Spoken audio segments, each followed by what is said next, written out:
and welcome back to Jim Builds. And today is something a bit different because it's not the Cortina related. I've got a new project. Some of you might be wondering why I've bought a new project. Truth be told, so am I. But a couple of weeks ago, a friend of mine got in touch and said, "I found you a car." Okay. Only showed me 2 pictures of it, but he said, "You'll love it for the plate." And he wasn't wrong.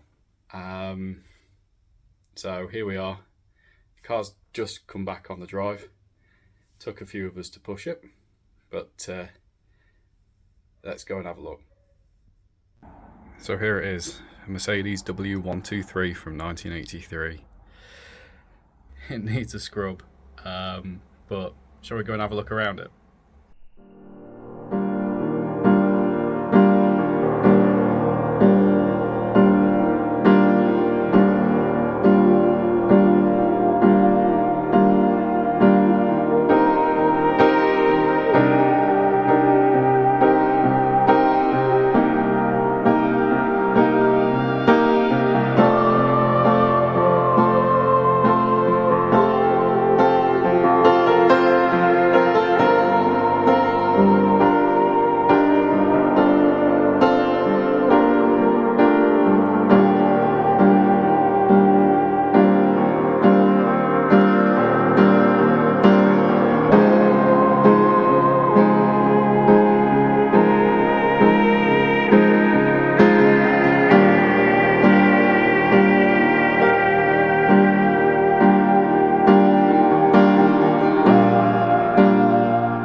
Oh,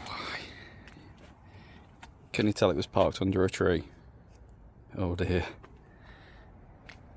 I mean, it's a pretty cool car.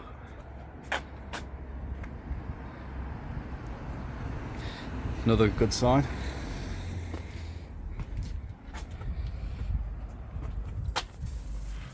I've got some crispiness on the wheel arches, which is fairly standard. Jacking points tend to be a big area of rust, but that, to be fair, feels fairly solid. Let's have a look at the front one. Front one maybe a bit 50-50 on that. Let's have feels strong though. Might just need cleaning up. Bit hard to see underneath. Really need to get it in the air. Okay. So that's a bit crispy, so I need to do that. But say generally, not upset with it. Okay, I'll keep looking. So this is the reason why I bought it. Let's be honest, it's pretty cool to say that you've got a personalised plate and it came with the car.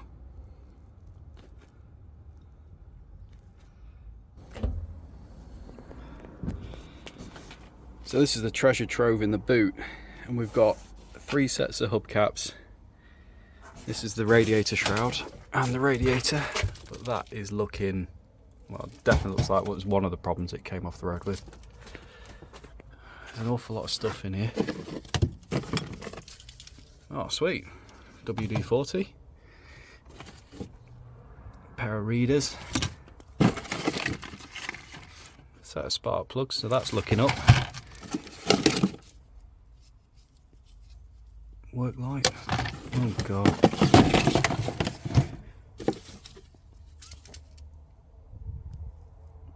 Nice. Pretty full. That tells you a lot, doesn't it? In fact, spare wheel.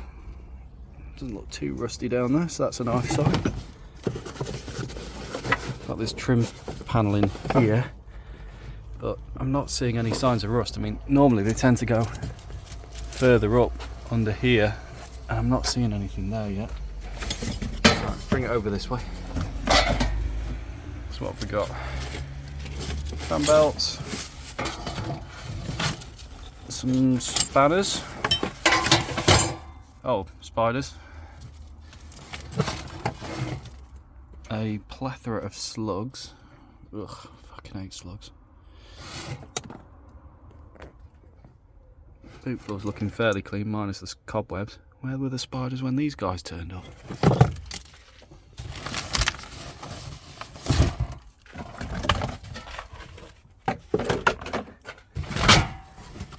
We've got wiper blades. I am a bit worried there's going to be a mouse in here.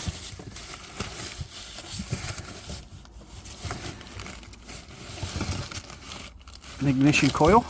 Oh, looks like there's going to be some decent parts in there.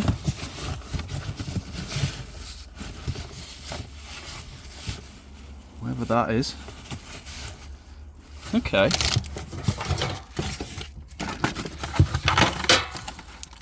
A pair of needle nose pliers, always useful. Need to go through this properly.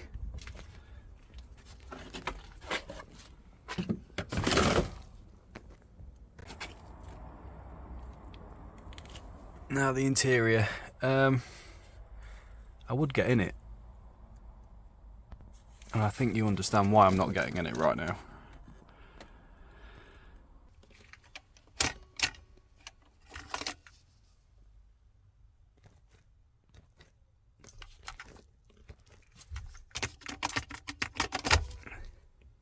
It looks like it's had a spare cigarette lighter put in, with looks like domestic wiring and a chocky block. But well, let's have a look at the engine bay. Well, that's promising. I was expecting that to have been seized. There we go.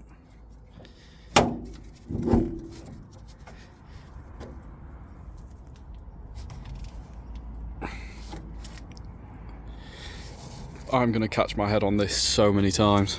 Right. The engine bay.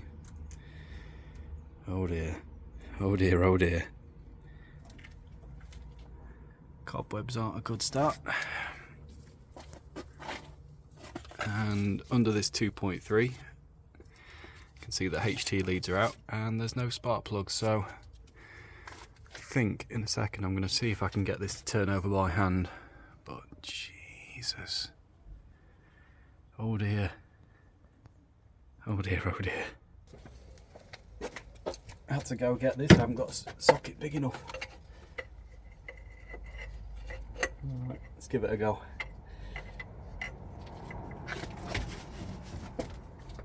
Oh, crikey. It's either got massive compression with no spark plugs, or this is seized. I think it's the second one.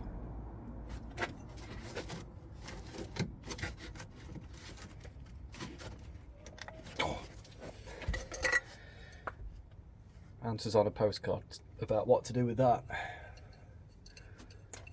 I hope you found that interesting. Not much to go for the minute, and I'm not getting in it until it's had a proper delousing, because there's all sorts happening in that thing.